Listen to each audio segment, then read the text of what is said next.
commence avec ce nouvel épisode de tensions diplomatiques commerciales entre la Chine et les États-Unis. Cette fois, ce sont les États-Unis qui attaquent, Washington qui dénonce les supposées cyberactivités malveillantes de la part de Pékin. Washington impute notamment à la Chine la responsabilité du piratage massif mené en mars dernier contre les services de messagerie de Microsoft.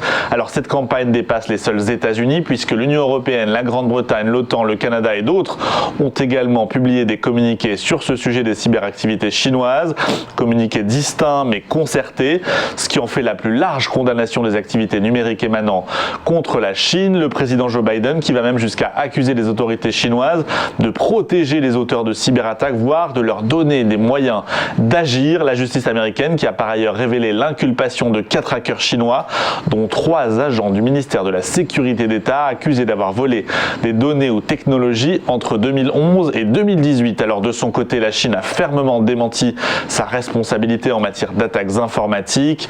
Porter des accusations sans preuve relève de la calomnie malveillante, indique par exemple l'ambassade de Chine en Nouvelle-Zélande, l'un de ces pays qui a participé à la campagne de dénonciation. On reste dans le secteur de l'informatique, du numérique.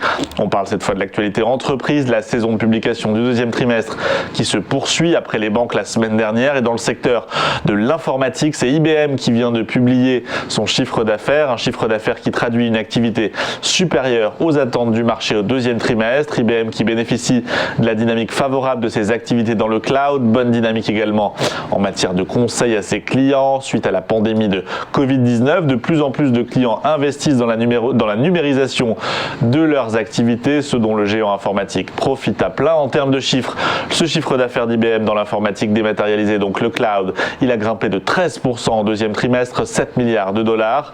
Le contexte qui est donc porteur pour le groupe dans son ensemble, des ventes globales du groupe qui ont atteint 19 milliards de dollars sur le trimestre, hausse de 3%. Des données opérationnelles favorables à nuancer avec la légère baisse du bénéfice net du groupe, 1,33 milliard de dollars au deuxième trimestre contre 1,36 sur le même trimestre de l'année dernière. On revient en France, on parle du plan de relance à 100 milliards d'euros mis en place par le gouvernement en septembre dernier.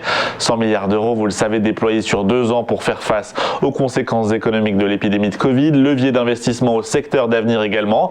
Point d'étape du Premier ministre Jean Castex hier sur ce sujet. Alors 40 milliards d'euros de ce plan de relance ont déjà été mobilisés à fin juin d'après Matignon, 16 milliards dédiés à la compétitivité des entreprises, 12 milliards à la transition écologique et 12 autres milliards destinés à la cohésion sociale et territoriale. Matignon qui se dit optimiste sur l'objectif de 70 milliards d'euros engagés d'ici la fin de l'année, des chiffres tout à fait vertigineux mais associés à de nombreuses critiques sur la complexité de ce plan de relance, de sa mise en œuvre. L'entourage du Premier ministre qui partage ce constat, si bien que Jean Castex devrait faire des annonces dans les prochaines semaines pour, je cite, déconcentrer les mesures du plan de relance.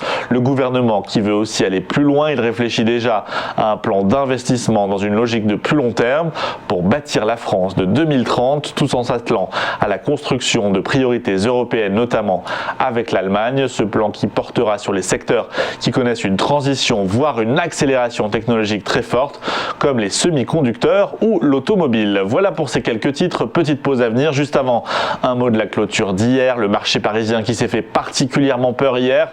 Pire séance de l'année boursière 2021 ou presque, moins 2,54% enregistré hier pour le CAC 40, 6295 points en clôture hier soir. Des inquiétudes sur le front de l'épidémie, évidemment, la 4e vague, les limites de l'efficacité de la stratégie vaccinale et les conséquences économiques d'une reprise retardée. Tout cela fait vaciller certaines valeurs de reprise, à l'image d'Airbus, moins 6,38% hier, Safran, moins 5,02%.